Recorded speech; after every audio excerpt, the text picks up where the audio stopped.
Hi, my name is Dr. Mary L. Shannon. I'm a writer, a broadcaster, and an associate professor here at the University of Roehampton in London.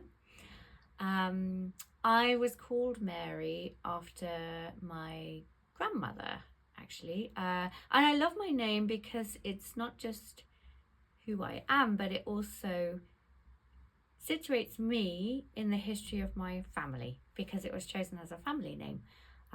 It was my grandma's name, it's my mum's middle name. It was also connected to my Irish ancestry on my dad's side. You will find many Mary Shannons in Ireland. I'm not unique. So I like it because it makes me feel like I know where I fit in the general scheme of things and where I fit in a broader story of my family history, which is a very cozy feeling, actually. Not an oppressive one, a very comfortable one. My top 3 Marys from history, in no particular order. I'm going to start chronologically, actually, with Mary Tudor. She is one of my favourite Marys. Bloody Mary, I mean, what's not to like? She had a very challenging upbringing. She was a royal princess, but was continuously told as a child that she wasn't and she didn't matter. She lived life on her own terms as much as possible for Tudor princesses to do. She was definitely not perfect. Her record as princess and then, well, her record as queen was one of violent campaigns against English Protestants. She burnt many people at the stake or had people burnt on her orders. But she was a brave woman in a man's world, and I respect her for that. Though perhaps the stake burning is a bit of an unfortunate policy choice. Next up, I would highlight Mary Shelley, the author of Frankenstein, of course. I teach her novel every year to our first year English Lit students, and they're always stunned by how young she was when she wrote Frankenstein. She was the same age as a first year undergraduate. She was 18.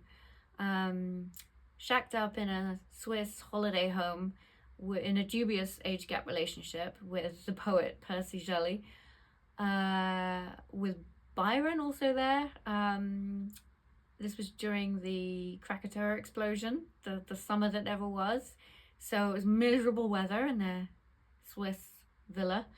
And so one night they all decided to tell ghost stories. And Mary Shelley won the ghost story competition, which, kudos for that. But then she didn't just sit around and say, well, that was great, that's the thing I did.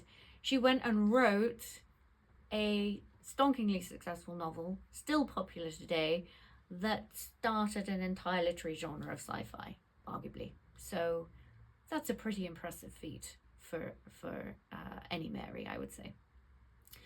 And then the third Mary I like is Queen Mary.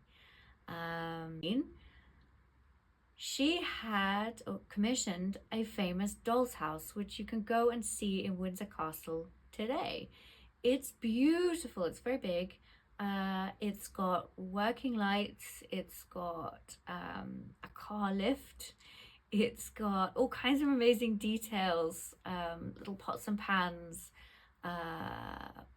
toilets and baths in all the bedrooms, in the bathrooms rather, and beautiful carriages and little cars in the garage, a garden. It's gorgeous. You got all the best craftspeople at the time, so the early 20th century, to make all the items for her doll's house. Little books that you can actually read the tiny little pages. And I think anybody who puts that much care and effort into building a miniature world is a Mary to be reckoned with. I'm fascinated by Marys from literature and history, because that's what my work here at Roehampton focuses on, the literary and history of the 19th century. I'm currently working on a project about disability history and Black history. My latest book is the biography of celebrity Black disabled busker Billy Waters, who was famous in Regency London. And we're doing a project for schools. You can find lots of free resources for teachers and educators, including a graphic novel all about Billy Waters' amazing life. If you Google Billy Waters Songs from the Shadows, the graphic novel is free to order for any classroom near you.